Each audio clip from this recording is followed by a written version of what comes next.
Hey guys, welcome back to the Far From Heal podcast where we chop it up about trauma. Happy New Year's. Took a little break for the holidays with the family. Hope everyone chose joy where they could this year. This year of trauma has made me realize that the year of 2026 is going to only be full of happiness and wealth and joy, and honestly, choosing the people that choose me. I did my first interview, and honestly, it just was so inspirational. It was invigorating. I am on fire. I think self growth is the number one thing that I can do to show up for myself and everyone around me, and honestly, the best ways possible. So, here's to my podcast for just kind of resparking my life.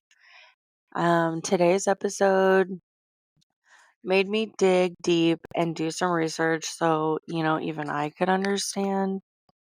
Don't be afraid to educate yourself when you aren't sure. And also, please educate me on things that I may be wrong about. I love to learn. I'm always willing to hear things. So I feel like we all have those things we want to forget, right? Like those crazy nights in Vegas, embarrassing moments, or that one neighbor down the street who never seems to mind their business. We joke about forgetting those things. We laugh those things off.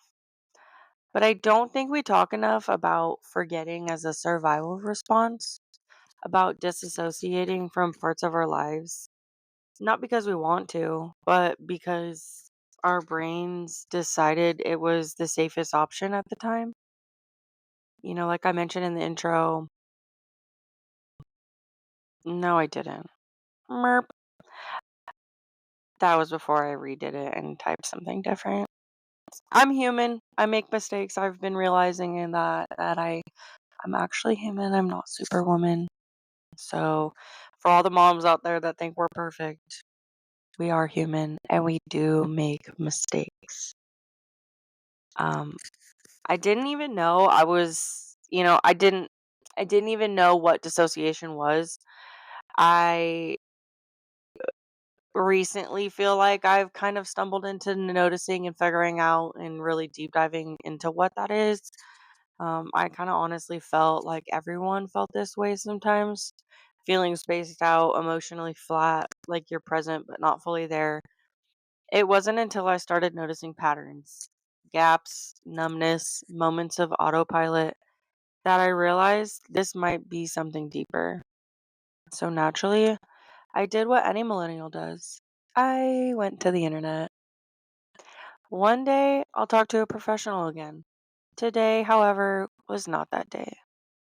What I learned is that disassociation is the brain's way of protecting someone when life becomes overwhelming, especially during trauma. It's what happens when your mind says, this is too much right now, and creates distance so you can survive. And I think that hit me hard because suddenly things kind of made sense, and not always is that easy to deal with. There are different forms of disassociation, from what I read. The ones that kind of resonate with me the most are dissociative amnesia and depersonalization derealization disorder. Disassociative amnesia isn't about forgetting or being careless, it's not losing your keys or blinking on someone's name. It's showing up in gaps in memory. It's usually around painful and stressful times, not because I choose to forget, but because remembering didn't feel safe at that time. My brain did what it needed to do so I could keep functioning, keep moving forward, and keep surviving. Those memories I don't think are gone. They were just protected until I could find more stability and safety in myself and the situations around me to kind of heal and, handle that. Depersonalization and derealization feels different. That's the part where I feel disconnected from my body, my emotions, or even the world around me. Sometimes I feel numb. Sometimes I feel like I'm on autopilot.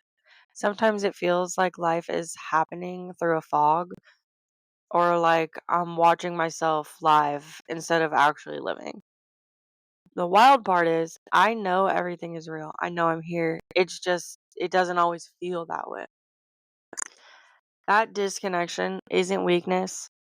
And I want to make that very clear. I am a strong, strong woman.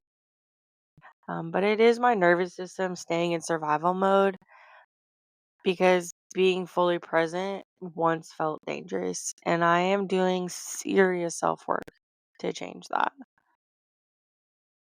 One of the first questions I had after reading all of this was, can people tell when I'm disassociating?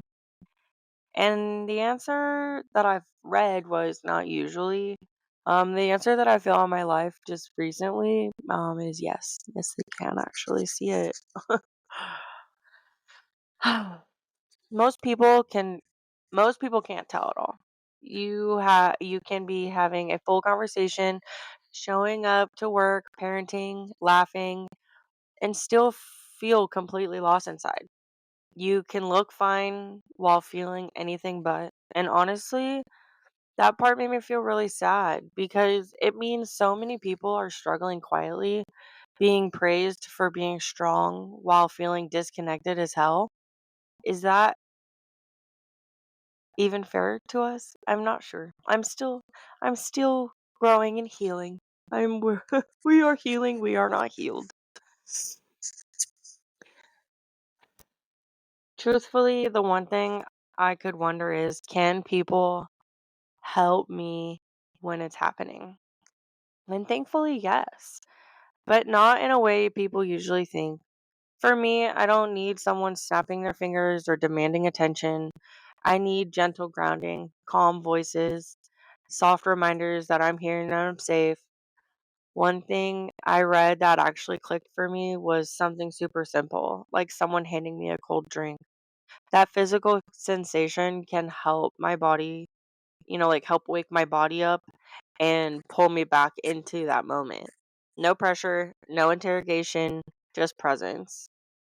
And for me, I get overstimulated so fast. So it's like I don't need you to be like, "Oh my god, you're fine. Oh my god, blah blah blah rah rah rah.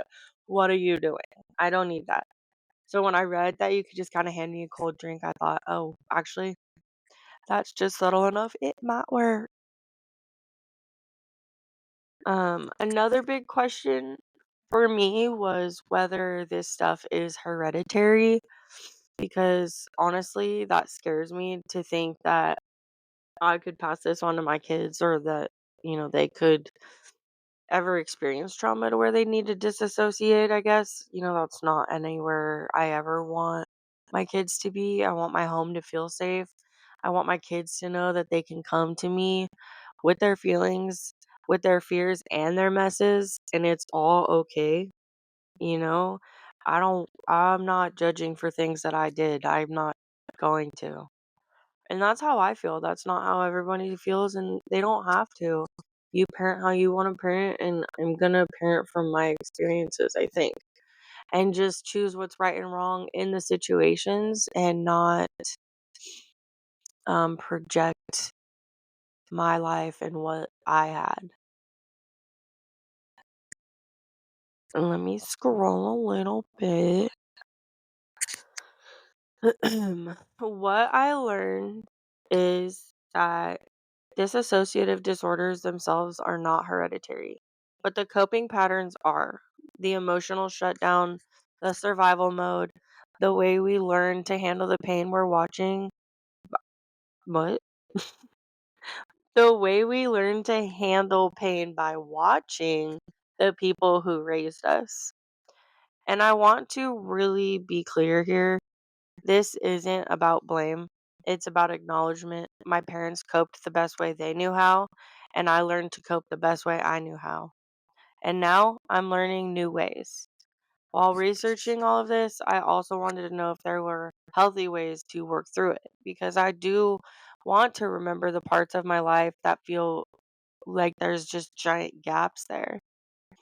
One of the biggest things that stood out to me was learning your triggers. You know, I think the greatest starting point is awareness before judgment. Just kind of being aware of why somebody is the way they are and not judging them for that. Curiosity instead of shame. I think to wrap up this episode, my ultimately biggest question is, can I work through whatever it is my brain is hiding? And I think the answer is yes. Maybe not all at one time, and maybe it's not perfect, and maybe it's not pretty, but at one point, one day at a time, I'm going to get there, and I think other people can too. Every day is a new day, and I choose to believe you can make it whatever you want. I follow this mom on TikTok. Shout out to Oki Mom. She just reminded me that sometimes healing starts with a change of your perspective. Healing is hard, and we are humans, and we have to remember to show ourselves grace. As always, this is the Far From Healed podcast where we chop it up about trauma. This episode was a hard one for me, but such an eye opener, and I'm so excited for this year. And remember, Happy New Year. And Christmas miracles are still happening. So stay tuned for the next episode. Love y'all.